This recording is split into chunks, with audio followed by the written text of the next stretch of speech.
Bon retour sur ce plateau d'Espace Minier de lundi à vendredi, 10h, 11h52. En ouverture, nous vous avons fait comprendre que nous allons parler de l'État avec une interrogation. L'échec d'un État, à qui la faute? Je commence par Tayo Kamge. Pour construire un État, quels sont les maillons qui entrent en jeu pour construire un État? Vous me posez une question assez difficile, mais c'est une question pour les personnes qui ont fait sciences politiques. Mais bon, de ma modeste position, je vous dirais, un État, nous a-t-on appris, c'est une population, des institutions et un territoire. Bon, maintenant, ça, ce sont les éléments constituants d'un État. Bon, maintenant, la question que vous allez nous poser, je crois que vous allez, c'est est-ce que l'État du Cameroun, et la question qu'on peut se poser, c'est est-ce que l'État du Cameroun est un État? Là, si on reste au niveau de la population, un territoire et des institutions, on dira que c'est un État. Mais en fait, comme il est l'État du Cameroun naît de l'histoire de l'invasion de l'Allemagne et par la suite de la colonisation française, ou tout au moins des deux colonisations, est-ce qu'un État qui naît de la colonisation est véritablement un État? Ça, c'est la question qu'on peut se poser. Parce qu'un État, ce sont des personnes qui, délibérément, décident de se mettre ensemble, donc de se constituer, et donc quand dans le mot se constituer, et donc de faire une constitution, et vous avez bien que dans le mot constitution, vous avez le mot situer, se constituer, se mettre ensemble. Donc si vous décidez de vous mettre ensemble, c'est que vous avez un projet, vous avez quelque chose à faire ensemble. C'est pour ça que vous vous constituez et que vous faites une constitution, une norme qui va vous régir au-dessus. Or, la constitution du Cameroun que nous avons bien vu qu'elle n'est pas, depuis l'indépendance, les Camerounais ne se sont jamais mis ensemble pour véritablement se constituer. C'est une élite qui s'est mise en place, qui a écrit la Constitution et sont venus nous dire voici notre Constitution. Non, les Camerounais ne se sentent pas partie prenante, donc c'est pour ça que vous pouvez retrouver des comportements, des comportements de personnes, que ce soit au niveau, j'allais dire au niveau du peuple, ou au niveau de l'administration centrale, vous trouvez des comportements qui ne ressemblent pas à des personnes qui ont décidé de se mettre ensemble. Chacun prend dans l'État ce dont il a besoin et ce qu'il veut, mais jamais pour faire quelque chose ensemble. Et bon, et ça c'est la résultante de la néocolonisation, la résultante de la colonisation. Mais il faudrait dire une chose avant de revenir, pour terminer là-dessus, que nous sommes entrés en colonisation. Les peuples camerounais sont entrés en colonisation de manière séparée.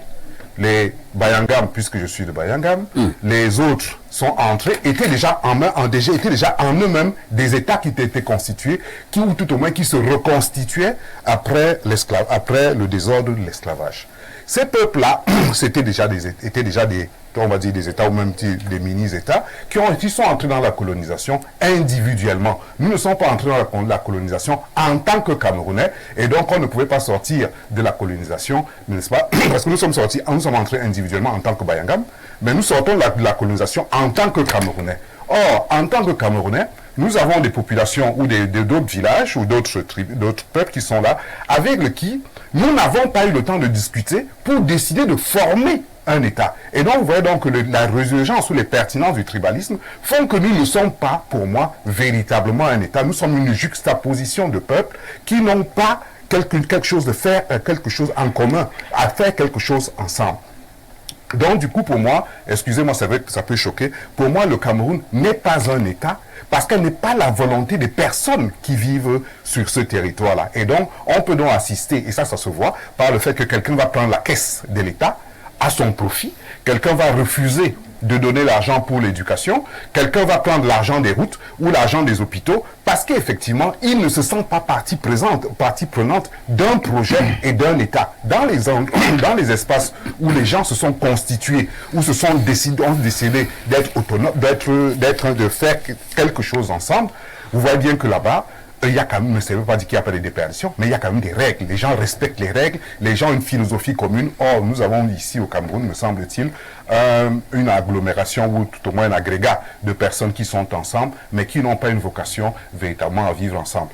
Il y a une histoire commune qu'on nous raconte, oui, on a le nationalisme, on a ceci, on a la patrie, on a le drapeau, mais tout ça c'est chimère. Pierre Blaireau, moi je vais vous poser la question que j'ai posée à Émile Messia, même s'il n'a pas apporté une réponse claire. Lorsqu'on parle de l'échec d'un État, l'échec d'un pays, qui en est le principal responsable? C'est le président de la République, ce sont ses proches collaborateurs, ou alors c'est toute la population qui est comptable? Alors, parfois ici, le frère Messi a fait ce qu'on fait quand on veut contourner une problématique. On appelait, lui et moi, nous avons fait ça à l'école primaire, on appelait ça la phraséologie. Tu allies les phrases, tu expliques les phrases. Il est dans le sophisme. Bon, d'autres appellent ça. Ça, c'était à l'université. Mais on nous faisait un exercice de phraséologie. Mes élèves de lycée m'écoutent. Je leur ai donné un cours en terminale, l'État et le pouvoir. Comment on dit ça? Un chapitre. C'est un chapitre en philosophie. Voilà, c'est le chapitre 11 à l'époque, je ne sais pas si ça a changé. Et là, chez les philosophes, l'État n'est pas vraiment tout ce que les autres disent souvent. C'est-à-dire, non. Nous définissons l'État comme une organisation comportant un gouvernement et une administration, dont le rôle est de régir, administrer les individus. Parce qu'en fait, nous considérons que l'État, c'est la superstructure. Et quand nous faisons un parallèle, nous disons que c'est comme dans une association. L'État, c'est le bureau exécutif. Alors, quand une association échoue, les premiers responsables sont les membres du bureau exécutif. Mais l'Assemblée générale peut aider le bureau à échouer en laissant le bureau faire ou en accompagnant le bureau dans les mauvaises pratiques. L'Assemblée générale ici, c'est le peuple. Et moi, je vais vous dire, l'échec de l'État du Cameroun, s'il faut l'appeler ainsi, est aussi l'accompagnement amorphe des populations camerounaises. Les Camerounais ne se sont pas comportés comme un peuple mature pour refuser un certain nombre de choses. Un peuple mature ne peut pas accepter, parce que les démembrements de l'État, si l'État a pu conserver le territoire, c'est qu'il a utilisé un de ces démembrements, le ministère de la Défense, qui a fait cela. Mais il y a des démembrements de l'État qui méritaient que la population les mette devant leurs responsabilités. Quand vous faites une autoroute qui ne reflète pas les normes des autoroutes que nous voyons ailleurs, et que pour 60 km, vous fassiez 10 ans, la population doit envahir votre ministère. Ah bon? Oui, et vous dire que non, va nous donner la route. Donc, il y a des choses comme ça qui font qu'on a l'impression que la population... Dès que les gens ont réussi à manger lors d'une élection, ils disent que c'était bon. La population devrait pousser certains ministres à travailler ou à démissionner. Par la pression. On nous a abandonné à nous seuls, les médias, ce travail. Et quand tu essaies même de faire le travail de tout le peuple, on te dit que tu veux déjà mourir. Le nouveau concept, on te menace. Voilà, on dit tu parles, tu veux mourir. Donc on aurait à la tête... ne veut pas voir tes enfants grandir.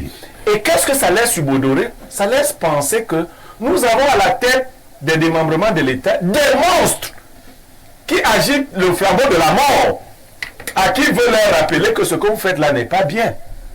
Donc, maintenant, vous avez appelé le président de la République. Son autre nom, c'est le chef de l'État. Quand les choses réussissent, même quand les Lions vont gagner une coupe, on dit que c'est lui qui a gagné ça.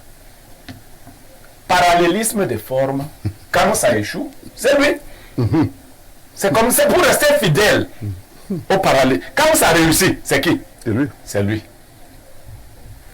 Enfant sage, enfant du père, enfant bête, enfant de la mère. Non. Vous comprenez ce parfait ici? Je comprends. Enfant sage, enfant du père. Enfant bête, enfant de la mère. Non, c'est pas possible. Mouna Boam, Mouna Sango, Mouna Bobé, Mouna Nyango. L'enfant bête est aussi l'enfant de papa. C'est lui-même. C'est toujours lui. D'accord? L'enfant bête est l'enfant du père. L'enfant. Oui. Donc, c'est comme ça. Très bien. Les réussites sont les réussites du chef de l'État, parce que ici, au Cameroun même, tout doit lui être donné. Quand même un ministre réussit le moindre exploit dans sa vie, parfois ici, Oui. il attribue ça au chef de l'État. C'est-à-dire que quand un ministre réussit quelque chose de bien, Exemple Bakassi. voilà, il dit, alors qu'on sait que c'est lui qui a réussi. De la clairvoyance du président de la République, de la vision, de la sagesse, de la sagacité. Pour rester donc cohérent, quand un ministre fait des bourdes, ce sont les bourdes du chef de l'État. Bernardo Basson, le chef de l'État en question, même s'il faut dire que mon thème de ce matin n'est pas focalisé sur le Cameroun. Hein. Je ne sais pas pourquoi le cas du Cameroun vous intéresse tant. Je n'ai pas vu Cameroun au niveau de la problématique, mais il n'est pas interdit aussi de parler du Cameroun. Le président de la République, il y a plusieurs années, nous disait ne vous demandez pas toujours ce que le pays a fait pour vous, mais posez-vous la question, ce que vous avez fait pour votre pays. C'est vrai que c'est un point de vue qu'on peut comprendre. Est-ce qu'il avait tort? C'est compliqué pour moi de répondre par oui ou par non. Vous n'avez rien fait pour votre pays? Je dis c'est compliqué de répondre par oui ou par non. Est-ce qu'il avait tort? Parce que je pense qu'il avait en partie tort et en partie raison. Après, c'est compliqué de répondre. La théorie du verre à moitié vide. La question que vous posez, échec d'un État, à qui la faute, ne me semble pas être compliqué à répondre de mon humble point de vue. La conception de l'État au Cameroun ne s'est jamais vraiment posée. Parce qu'il fallait la poser au départ. En Afrique en général, l'Afrique noire, l'Afrique a été colonisée, il y a deux conceptions de l'État. Il y a l'État prestataire de services, qui donc a pour principale mission de faire respecter les lois et de veiller à l'harmonie du peuple. Il y a État de transformation sociale, qui a pour principale mission de faire transiter le pays de l'aspect pré-industriel vers l'aspect industriel ou post-industriel.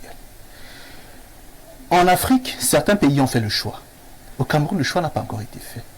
Vous ne savez pas si vraiment le gouvernement veut un pays dans lequel tout ce qu'on vise, c'est l'harmonie, ou un pays dans lequel tout ce qu'on vise, c'est l'industrialisation. Et donc, pour chaque conception du pays, les causes de l'échec sont avérées.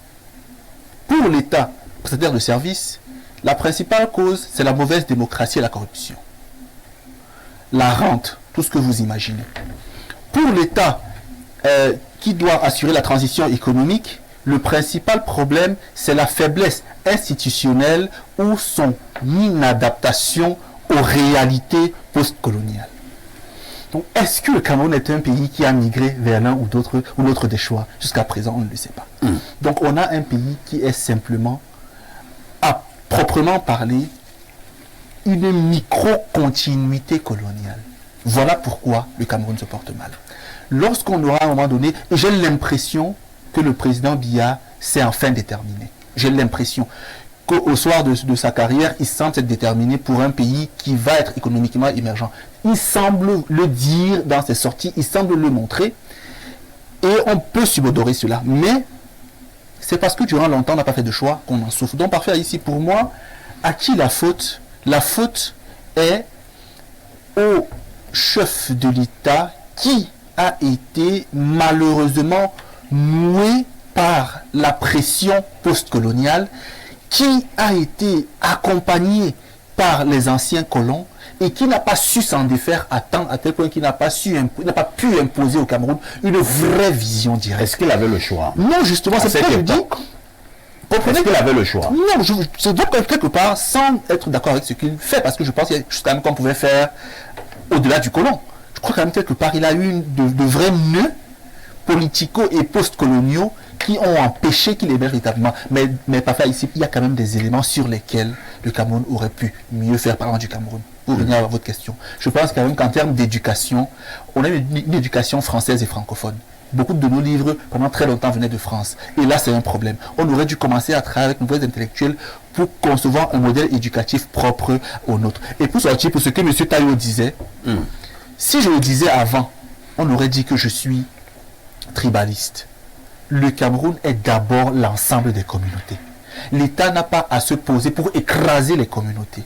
Il doit naître de ce que les communautés posent un concert, décident de ce qu'elles-mêmes vont abandonner pour confier à l'État, sorte de vraie décentralisation ou de vrai fédéralisme.